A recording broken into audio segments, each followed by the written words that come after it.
Mec, premier anime de la saison. Celui-ci m'a un peu surpris. Il est un peu stagnant, mais la fin en valait la peine. Donc si vous l'aimez, aimez-la et abonnez-vous pour la partie 2.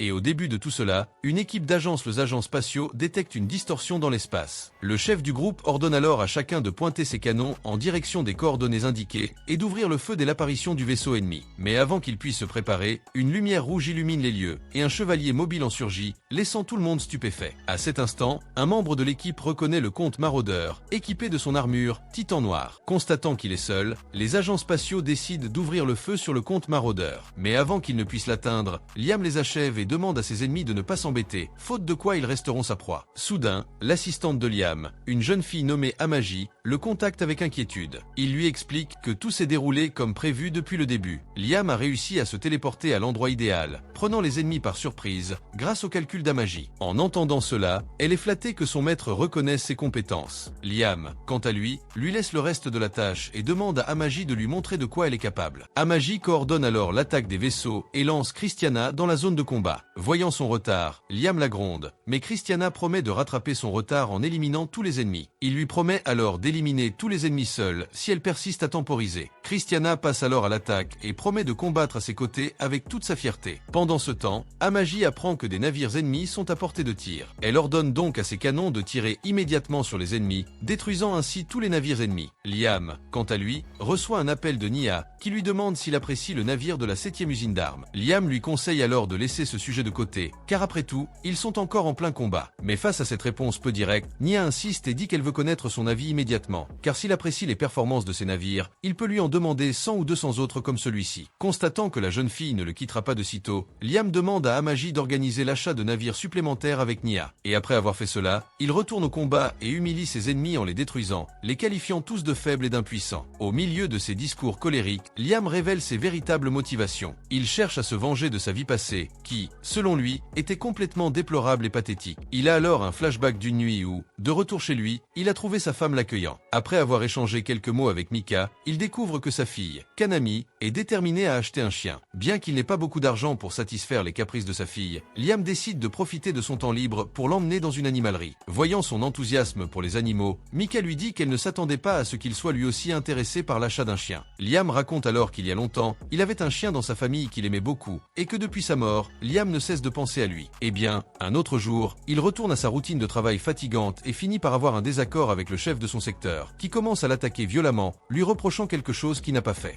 Et dès que le travail se termine, Liam suit sur le chemin du retour en métro. Liam se rend compte de la toxicité de son environnement de travail et de la façon dont ses subordonnés s'attribuent toujours le mérite de ses réussites. Et pire encore, le blâme pour des erreurs qu'il n'a même pas commises. Dès son retour chez lui et la vue de sa famille, Liam retrouve l'enthousiasme perdu au travail et décide de toujours faire de son mieux dans sa vie professionnelle, avec pour seul objectif le bonheur de sa famille. Un autre jour, alors qu'il se rend au travail, il reçoit un message d'un ami nommé Nita qui lui annonce la sortie d'un jeu. Après avoir échangé des idées avec cet ami, Liam éteint son téléphone et se rend au travail, jusqu'à ce qu'il croise soudain Mika, et trouve étrange de la voir dans un endroit aussi aléatoire à cette heure-là. Après tout, elle devrait emmener Kanami à son cours au club de sport. Mais pour couronner le tout, Liam la voit avec un homme qu'il n'a jamais vu auparavant. Même s'il trouve la situation étrange, il continue de travailler. Dès son retour, Liam tente de lui parler de ce qu'il a vu plus tôt dans la journée, mais il finit par laisser tomber, persuadé que Mika ne le tromperait jamais. Liam se persuade alors qu'il a tout simplement confondu. Cependant, un autre jour, en rentrant du travail, Liam voit Mika et Kanami avec un autre homme, et en plus, Kanami appelle cet homme « papa », ce qui le laisse encore plus perplexe. Et quand il retourne au travail, il pense à ce qu'il a entendu, et même avec la corne qui pèse déjà 2 tonnes, Liam décide quand même de voir cela comme un malentendu, et en déduit que le gars n'est qu'un ami de Mika. Soudain, le supérieur de Liam remarque qu'il perturbe son travail, et décide de le lui reprocher. Liam prétexte que son PC a des problèmes de charge, ce qui explique le retard de son redémarrage après l'avoir mis en veille. Entendant cela, son supérieur lui ordonne simplement d'arrêter de mettre le PC en veille, mais Liam lui rappelle que pendant les pauses, il est essentiel de le faire, car il n'utilisera pas l'appareil à ce moment-là. Cependant, son supérieur persiste à se comporter comme un imbécile et ordonne à Liam d'arrêter de faire des pauses pendant le travail, afin de ne pas avoir à mettre le PC en veille et à attendre une demi-heure pour le rallumer. Face à cette insulte, Liam ravale sa fierté et tente de retourner au travail, mais il reçoit un appel de Mika, qui lui annonce que Kanami a eu un accident. À son arrivée à l'hôpital, Liam découvre que Kanami aura besoin d'une transfusion sanguine et propose donc de donner son sang. Cependant, apprenant qu'il est de groupe sanguin AB positif, le médecin affirme que seul Mika peut donner son sang, Kanami étant de groupe O positif. Liam finit par reprendre ses esprits et réalise qu'il n'est pas le père de la jeune fille. Dès leur retour à la maison, Liam confronte Mika et lui demande qui est le véritable père de Kanami. Mika tente d'éviter la question, prétextant la situation de leur fille et affirmant que ce n'est pas le moment de poser de telles questions. Cependant, Liam lui fait comprendre qu'il a déjà tout fait pour ne pas avoir à le lui demander. Quant à Mika, elle affirme avoir fait de son mieux pour ne pas se fâcher contre lui, car Liam ne vit que pour son travail, au point de ne même pas prêter attention à sa propre famille. À cause de cela, Mika et Kanami ont vécu pratiquement seuls pendant les 10 dernières années de leur mariage. Alors elle décide de quitter la maison avec Kanami. En entendant cela, Liam lui demande où elle compte aller, et Mika répond qu'elle ira chez le deuxième père de sa fille. Sur ce, il s'avance devant la porte pour arrêter Mika, mais Kanami sort de la pièce et dit qu'elle préfère son autre père.